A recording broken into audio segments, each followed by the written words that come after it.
الحمد لله رب العالمين والعاقبة للمتقين والصلاة والسلام على رسوله الكريم وعلى آله وأصحابه أجمعين.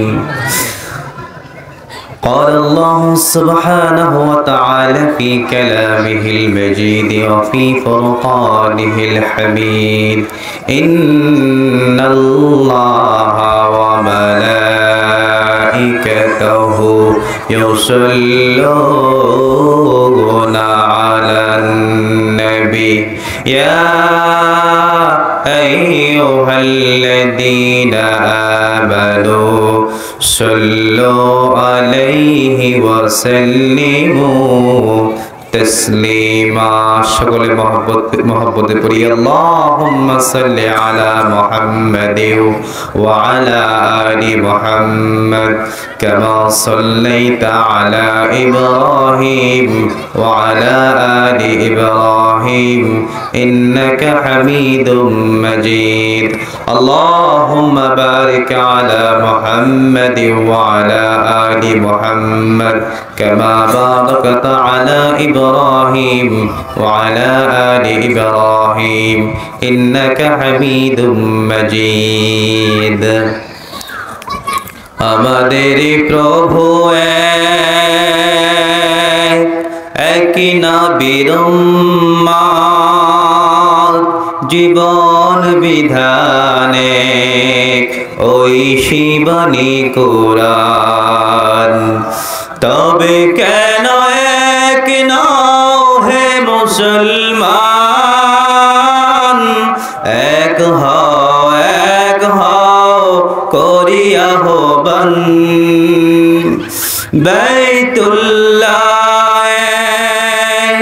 Medina শরীফে, বাইতুল্লাহ Medina শরীফে উহুদ পাহাড়ে বদরের মাঠে, একটা তো জীবন আর একটা তো প্রাণ, একই সাথে মিলে মিশে একটাই প্রাণ। আমাদের প্রভু এক নবীর উম্মত, জীবন বিধানে ওই শিবানী কুরআন। আলহামদুলিল্লাহ, আমরা প্রশংসা করছি বিশাল আকাশের মালিক, বিস্তীর্ণ জমিনের মালিক, যে আল্লাহ তাআলা আমাদেরকে এই মহতী মজমায় বসার তৌফিক দান করেছেন। জামিয়া তরিকুল জান্নাত মহিলা মাদ্রাসার উদ্যোগে খতমে কোরআন ও খতমে বুখারী উপলক্ষে আজকের এই ওয়াজ মাহফিল। এখানে আজকের মাহফিলের প্রধান মেহমান, সভাপতি সহ যারা আলোচকবৃন্দ ছিলেন, ওলামা একরাম ছিলেন, আল্লাহ তাআলা সকলের হায়াতে বারাকা দান করুক। যেহেতু সময় একেবারে অল্প সময় পাবো, এর জন্য আমি কারো নাম বললাম না, সরাসরি আলোচনায় চলে যাচ্ছি। শুরুতে আমি বলতে চাই, আমাদেরকে সব সময় যিনি ভালো রাখেন তিনি কে? সব সময় সুখে দুঃখে যিনি আমাদের খবর নেন তিনার নাম কি? সে আল্লাহর প্রশংসার জন্য আমরা কি একটু তার তাসবিহ করতে পারবো? সকলে আমার সাথে পড়েন, রব্বানা লাকাল হামদ হামদান কাসীরান তাইয়িবান মুবারাকান ফীহি। আমরা কার প্রশংসা করলাম? সব সময় কার প্রশংসা করব? ওই রব্বুল আলামিন বলছেন, গোলাম সব সময় আমার প্রশংসা করবে। আমি আল্লাহর প্রশংসা যত করবা, আমি আল্লাহ আমার প্রশংসা করার কারণে আমি আমার নিয়ামতকে তোমাদের উপর বাড়িয়ে দিব। আর তোমরা যদি আমার প্রশংসা না করে নাফরমানি করো, আমি আল্লাহ আমার নিয়ামতগুলো তোমাদের কাছ থেকে ছিনিয়ে নেব। শুধু তাই নয়, আমার নিয়ামতগুলো ছিনিয়ে নিয়ে তারপরে তোমাদেরকে বিভিন্ন আযাব আর গজবের ভিতরে নিক্ষেপ করব। তাহলে সবসময় আমরা কার প্রশংসা করব? আল্লাহর প্রশংসা করলে খুশি হন কে? আল্লাহর খুশির আমাদের দরকার আছে না নাই? এজন্য এই আল্লাহকে আমরা মানব রব হিসাবে, কি হিসাবে? আমরা যেদিন এই পৃথিবীতে ছিলাম না, এই পৃথিবীর ভিতরে সৃষ্টির পূর্বে যিনি আমাদের রব, আবার দুনিয়াতেও যিনি আমাদের রব, আমাদের ইন্তেকালের পরে যেদিন আমরা এই দুনিয়া ছেড়ে চলে যাব, কবরে যাওয়ার পরে আমাদের প্রথম প্রশ্নটা হবে কি? জোরে বলেন। কার নামে প্রশ্ন হবে? তার মানে হলো দুনিয়াতে আসার আগেও আমাদের রব আল্লাহ, আবার দুনিয়াতে এখন আছি, এখনো তিনি আমাদের রব, আবার এই দুনিয়া ছেড়ে যেদিন চলে যাব সেই দিনও তিনি আমাদের রব। এই জন্য ওই রবের প্রশংসা করার দরকার আমাদের আছে না নাই? আল্লাহ রাব্বুল আলামিন বলেন, যখন আমরা এই পৃথিবীতে আসি নাই, যখন আমাদের কোনো সৃষ্টিও হয় নাই, যখন রব্বুল আলামিন কেবলমাত্র আমাদের রূহগুলোকে সৃষ্টি করেছে, আমাদের রূহগুলোকে সৃষ্টি করার পরে বিশাল একটা কনফারেন্স করলেন। ওই কনফারেন্সের ভিতরে বাবা আদম থেকে শুরু করে কিয়ামত পর্যন্ত যতগুলো মানুষ ছিল, সব মানুষগুলোকে রব্বুল আলামিন সব মানুষের রূহগুলোকে একসাথে করে একটা কনফারেন্সের ভিতরে আল্লাহ সেদিন প্রশ্ন করেছিলেন, ও গোলাম আলাস্তু বিরাব্বিকুম, আমি কি তোমাদের রব কিনা? ওই দিন আপনি আমি সহ এই পৃথিবীর সব মানুষ সেদিন বলেছিলাম ক্বালু বালা, ও আল্লাহ আপনি তো আমাদের রব, আপনি তো আমাদের প্রভু। এরপরে যখন দুনিয়াতে আসলাম, দুনিয়াতে আসার পরে আমরা কেমন করে রবকে মানব? আমরা আল্লাহকে বলে দিলাম, ও আল্লাহ আপনি আমাদেরকে আপনার পরিচয় দেন। পবিত্র কালামুল্লাহ মাজিদ খুললে আমরা আমাদের রবের নাম পাই। পবিত্র কালাম আল্লাহ শুরু করলেন তার নাম দিয়ে। কালামুল্লাহ মাজিদ খোলার সাথে সাথেই আমরা পড়ি আলহামদুলিল্লাহি রাব্বিল আলামিন। আমরা আল্লাহকে প্রশ্ন করলাম আলহামদুলিল্লাহ, আলহামদু প্রশংসা, প্রশ্ন করলাম আমরা কার প্রশংসা করব? এই শব্দের পরের শব্দে আল্লাহ উচ্চারণ, আল্লাহ বলে দিচ্ছেন প্রশংসা হলো আল্লাহর, আলহামদুলিল্লাহ প্রশংসা হলো আমি আল্লাহর। আবার আল্লাহকে প্রশ্ন করলাম আল্লাহ আপনি কে? আল্লাহ আপনি কে? আল্লাহ বলেন আমি হলাম তোমাদের রব। আল্লাহ বলেন আলহামদুলিল্লাহি রাব্বিল আলামিন। আমরা আল্লাহকে বললাম আল্লাহ ঠিক আছে আপনি আল্লাহ, আপনার পরিচয় হলো আপনি হলেন রব, আপনি কিসের রব? আমরা আবার প্রশ্ন করলাম। আল্লাহ পরের শব্দেই আল্লাহ নিজের এই প্রশ্নের জবাব আল্লাহ দিয়ে দিচ্ছেন আলামিন, আমার আল্লাহ হলো জগৎ সমূহের রব। এখন কেমন জগতের রব এটা আমরা জানি না। আল্লাহ রাব্বুল আলামিন আমাদের জন্য ঘোষণা করেছেন সবচাইতে একজন আদনা মুমিন, যিনি আদনা ইমানের অধিকারী, আদনা ইমান নিয়ে যিনি জান্নাতে যাবে, ওই বান্দাটাকে আল্লাহ এই দুনিয়ার মতো কমপক্ষে 10 দুনিয়া পরিমাণ বিশাল একটা জান্নাত আল্লাহ তাকে দান করে দিবে। সুবহানাল্লাহ। যাকে আল্লাহ সবচাইতে কম মানের জান্নাত দিবে সেটার এরিয়া হচ্ছে এই দুনিয়ার 10 দুনিয়ার পরিমাণ। সুবহানাল্লাহ। এখন আমরা মাঝে মধ্যে চিন্তা করি সূরাতুল ফাতিহার তাফসীর করতে গিয়ে আমরা এটার প্রমাণ পাই যে আল্লাহ তাআলা বলেছেন তিনি হচ্ছেন জগৎ সমূহের রব। এখানে আলম মানে এক বচন, আলামিন হচ্ছে বহু বচন। আল্লাহ তাআলা শুধুমাত্র একটা জগতের রব নয়, তিনি হচ্ছেন জগৎ সমূহের রব। তিনি হচ্ছেন ফেরেশতাদের রব, তিনি হলেন মানুষের রব, তিনি হলেন জিনজাতির রব, তিনি হলেন প্রাণী জগতের রব, তিনি হলেন মৎস্য জগতের রব, তিনি হলেন মহাশূন্যের রব। এই পৃথিবীটা কত বড় আমরা কেউ জানি না। আমাদের কাছে কোনো ধারণা নাই যে আমার আল্লাহ কেমন পৃথিবীর রব, এটা আমরা অনেকেই জানি না। এই যে আমাদের মাথার উপর বিশাল একটা আকাশ আল্লাহ বানিয়ে রেখেছেন, আল্লাহ রাব্বুল আলামিন এই আকাশের ব্যাপারে বলেছেন আমার বান্দারা কি আকাশের দিকে তাকিয়ে দেখে না? কত চমৎকার করে আমি আকাশটা ঝুলিয়ে রেখেছি, কোনো পিলার নাই, কোনো খুঁটিও নাই। আমি এই পৃথিবীর সব মানুষকে চ্যালেঞ্জ করে দিলাম দুনিয়ার ভিতরে খুঁটি ছাড়া, খাম্বা ছাড়া এরকম ভাবে একটা ছাদ তারা নির্মাণ করতে পারবে কিনা? দুনিয়ার সব মানুষ মিলে চেষ্টা করলে এটা সম্ভব হবে না। আল্লাহ রাব্বুল আলামিন এত বিশাল আকাশ সৃষ্টি করেছেন, এই বিশাল আকাশের ভিতরে আল্লাহ একটা খুঁটিও দেন নাই। এই যে মহাশূন্যটা আমরা দেখি, এটা হলো মহাশূন্য। আমরা এটাকে মনে করি আকাশ, আসলে এটা কিন্তু আকাশ না, আকাশ আরো অনেক উপরে। তাহলে এই যে আলম সমূহের রব বলল আল্লাহ তাআলা, সমুদ্রের নিচে আছে বিশাল এক জগৎ, এটা নিয়ে আলোচনা করলে অনেক সময় করা যায়। এরপরে জমিনের নিচে আরেকটা জগৎ, এরকম ভাবে আল্লাহ তাআলা অসংখ্য জগৎ সৃষ্টি করেছেন। তাহলে আমরা যে পৃথিবীতে বাস করি, এই পৃথিবী থেকে সূর্যের দূরত্ব হচ্ছে 9,30,00,000 মাইল। আর আমাদের পৃথিবীটার চাইতে আমরা এই 9,30,00,000 মাইল দূর থেকে যে সূর্যটাকে দেখি, আমাদের কাছে মনে হয় এটা একটা আটার রুটি।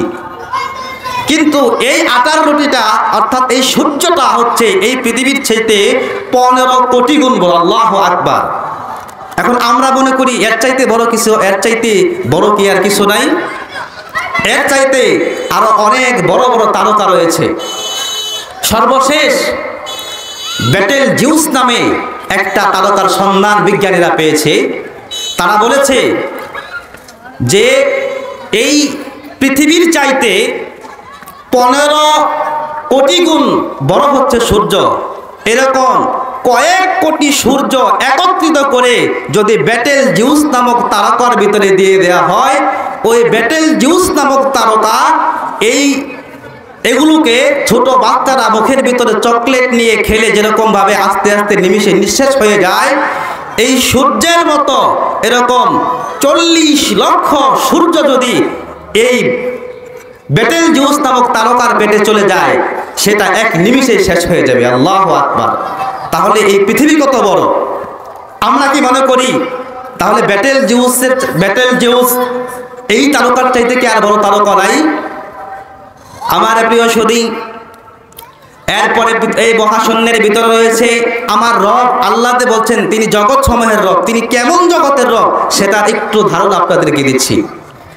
আল্লাহ রাব্বুল আলামিন বলেন, এই পৃথিবীর ভিতরে রব্বুল আলামিন বলেছে এই ব্যাটেল জিউস নামক তারকার চাইতে মহাশূন্যের ভিতরে আল্লাহ গ্যালাক্সি নামক একটা ছায়াপথ রেখে দিয়েছে। এই যে 40 লক্ষ সূর্যের মতো এত বিশাল সৌরজগৎ খেয়ে ফেলতে পারে, এই ব্যাটেল জিউস নামক তারকা এরকম কয়েক লক্ষ তারকা যদি ব্ল্যাক হোলের মধ্যে পড়ে যায়, তাহলে কয়েক সেকেন্ডের ভিতরে ওই ব্ল্যাক হোলের ভিতরে এরকম কয়েক লক্ষ তারকা যদি পড়ে যায়, ওই তারকাগুলোর নিমেষেই সব কিছু শেষ হয়ে যাবে, অস্তিত্ব হারিয়ে ফেলবে। এটা যদি হয় তাহলে আল্লাহর পৃথিবীটা কত বড়। তাহলে আল্লাহ তাআলা বলেছেন যে তিনি তার বান্দাকে, যিনি সর্বনিম্নমানের জান্নাত পাবে, সবচাইতে ছোট জান্নাত পাবে, তাকে এই দুনিয়ার 10 দুনিয়া পরিমাণ জান্নাত আল্লাহ তাকে দিবে। এবার কি আপনাদের মোটামুটি বিশ্বাস হয়েছে? এই মহাশূন্যের ভিতরে আল্লাহ তাআলা কত বিশাল বিশাল তারকা সৃষ্টি করেছেন। আমরা হচ্ছি সেই রবের গোলাম, আমরা হচ্ছি সেই রবের গোলাম, সেই রবের দাস। আল্লাহ তাআলা আমাদেরকে সেই রবের গোলামি করার তৌফিক দান করুক। চিৎকার মেরে পড়ি আমিন। এরপরে রব্বুল আলামিন আমাদেরকে বলে দিলেন, গোলাম শোনো, এই পৃথিবীর ভিতরে দুনিয়াতে আসার আগেও তোমরা যেমন ভাবে আমাকে রবের স্বীকৃতি দিয়েছিলা, দুনিয়াতে আসার পরেও তোমরা আমাকে রব হিসাবে মানবা। আল্লাহ রাব্বুল আলামিন বলছেন, আমরা আল্লাহকে বললাম, আল্লাহ আমরা যদি তোমাকে রব হিসাবে মেনে নেই, তাহলে কেমন করে তুমি আমাদেরকে সাহায্য করবে? আল্লাহ রাব্বুল আলামিন বলেন, তোমরা যদি আমাকে রব হিসাবে মেনে নাও, তাহলে আমি আল্লাহ তোমাদেরকে এই দুনিয়ার ভিতরে ফেরেশতা পাঠিয়ে আমি আল্লাহ তোমাদেরকে সাহায্য করব। আমরা আল্লাহকে বললাম, আল্লাহ আপনি যে রব হিসাবে আমাদেরকে সাহায্য করবেন এটার একটা স্বীকৃতি দেন। আল্লাহ রাব্বুল আলামিন পবিত্র কালামুল্লাহ মাজিদে বলেছে, ওয়া কানা হাক্কান আলাইনা নাসরুল্লাহিল মুমিনিন। আল্লাহ রাব্বুল আলামিন বলেন, দুনিয়াতে যারা আমাকে রব হিসাবে মানবে, আমাকে রব হিসাবে যারা মানবে, রব হিসাবে যারা তাদের নিজের জীবনের ভিতরে মেনে নেবে, আমি আল্লাহ তাদেরকে সাহায্য করা আমি আল্লাহর উপরে দায়িত্ব হয়ে যায়। আমার আল্লাহর এই জন্য যাদের রব আল্লাহ হয়ে যায় তাদের এই দুনিয়াতে চিন্তা নাই, পরকালেও চিন্তা নাই। প্রিয় সুধী, আমার আল্লাহর ধরা হচ্ছে সবচাইতে বড় ধরা। কারণ এই পৃথিবীতে মুসলমানদের পারমাণবিক বোমা নাই, পারমাণবিক অস্ত্র নাই, বড় বড় বিমান কামান নাই, কিন্তু মুসলমানদের কাছে এমন একজন আছে যেটা পৃথিবীর কাফেরদের কাছে আছে নাই। আমার প্রিয় সুধী, একটা উদাহরণ দেই। মনে করেন একটা গাভী কিংবা একটা বকরি, যেই বকরির একটা মালিক আছে, ওই বকরিটা যদি দুর্বল অবস্থায় পড়ে থাকে, তারপরে তার মনের ভিতরে একটা আশা আছে, কারণ দিন যখন শেষ হয়ে যাবে, দিন শেষ হয়ে গেলে তার মালিক তারে নিয়ে গিয়ে তাকে সেবা শুশ্রূষা করবে। কিন্তু যার মালিক নাই তার চিন্তা আছে। এই পৃথিবীর ভিতরে আমাদের রব নামের একজন মালিক আছে। ওই রব আমাদেরকে সব সময় তার রহমত ভালোবাসা দিয়ে আমাদেরকে খোঁজ খবর নেন, আমাদেরকে তিনি রহমত নাজিল করেন। আমি বলেছিলাম যে আল্লাহ আমাদের রব, এই জন্য ফিলিস্তিনে মুসলমানরা মার খাচ্ছে, যদিও আমরা তাদের জন্য কিছু করতে পারছি না, কিন্তু আমার আল্লাহর অ্যাকশন কি বন্ধ আছে? চিৎকার করে বলেন, আল্লাহর অ্যাকশন কি বন্ধ আছে? আপনারা সবাই জানেন বর্তমান বিশ্বের হায়ানা নামক যে ইহুদি জারদ রাষ্ট্র রয়েছে, 1948 সালের আগে বিশ্বের মানচিত্রে ইহুদি নামের ইসরায়েল নামক কোন রাষ্ট্র বিশ্বের মানচিত্রে ছিল না।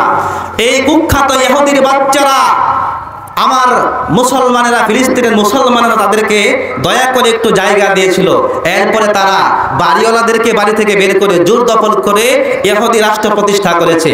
সেখান থেকে সেই 1948 সাল থেকে তারা ফিলিস্তিনের মুসলমানদের ঘরবাড়ি দখল করেছে, জমি দখল করেছে, এবং মুসলমানরা প্রতিবাদ করতে গেলে সেখানে হাজার হাজার মুসলমানদেরকে তারা হত্যা করেছে। আপনারা জানেন এই হত্যার পিছনে যারা ইন্ধন দিয়েছে, অস্ত্র দিয়ে সাহায্য করেছে, সেটা হচ্ছে বর্তমান বিশ্বের যুক্তরাষ্ট্র অর্থাৎ আমেরিকা। আলহামদুলিল্লাহ 70 বছর ফিলিস্তিনের মুসলমানদের রক্ত ঝরেছে, নারী শিশুদেরকে বোমা মেরে মেরে ফিলিস্তিনের ফেরেশতার মতো নিষ্পাপ বাচ্চাগুলোকে শহীদ করা হয়েছে। আমার আল্লাহ বলে, তোমাদের খেলা যেখানে শেষ, আমি রবের খেলা সেখান থেকে শুরু। এই জন্য ফিলিস্তিনের মুসলমানদেরকে আমেরিকার সাথে যুদ্ধ করার প্রয়োজন হয় নাই। আপনারা সবাই জানেন বর্তমানে আমেরিকাতে আল্লাহ তাআলা এমন এক দাবানল দিয়েছে, যেই দাবানলে বিশ্বের সবচাইতে দামি শহর লস অ্যাঞ্জেল, ক্যালিফোর্নিয়ার মতো এত জগৎ বিখ্যাত দামি দামি শহরগুলো পুরে ছারখার হয়ে সব কয়লা হয়ে গিয়েছে। আল্লাহু আকবার। 70 বছর তোমাদের বোমার আঘাতে ফিলিস্তিনের ছোট্ট ছোট মাসুম বাচ্চাগুলো শহীদ হয়েছে মা বোনেরা।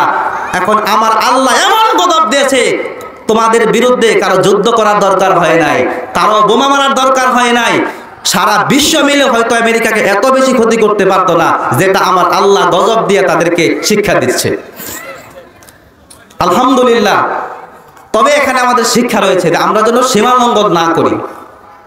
আমরা আযাব গজব থেকে কি শিখবো? যে আমরা যেন সেই অন্যায় না করি। যেমন আমাদের দেশে কিছুদিন দেখেন নাই, আল্লাহ তাআলা যারা জুলুম করে, আমার আগের আলোচক বলেছেন আল্লাহ তাদেরকে পছন্দ করেন না। বিগত যারা আমাদের দেশে ক্ষমতার মস্তদে ছিল তারা মানুষের উপর অনেক বেশি জুলুম করেছে। কারণ এই চেয়ারে যখন মানুষ থাকে তখন কি চিন্তা করে, চেয়ারে আছে মানে আমি গিয়ারে আছি। কিন্তু এই চেয়ারে বসার সাথে সাথে চেয়ার কিন্তু আমাকে একটা মেসেজ দিয়ে দিয়েছে, তুমি চেয়ারে বসছো ঠিক আছে, তোমার সময় কিন্তু বেশি না, 1 ঘন্টা 1.5 ঘন্টা বা 2 ঘন্টা, এরপরে কিন্তু তুমি নামতে না চাইলেও চেয়ার আমাকে ইচ্ছা করে নামায় দিবে। তারা জুলুম করেছে, এত বেশি জুলুম করেছে, হাজার হাজার মানুষের বদদুয়ায় আল্লাহ এদের উপরে এমন আযাব আর গজব নাযিল করেছে। মাত্র 45 মিনিট টাইম দিয়েছিল সেনা অফিসার, বাংলাদেশের সেনাপ্রধান, তিনি বলেছিলেন যে ম্যাডাম পালিয়ে যান। যে অবস্থা 45 মিনিট টাইম আপনাকে দেওয়া হলো, দুপুরের খাবার রান্না করেছিল, খাবার খেতে পারে নাই, সিদ্ধান্ত কার?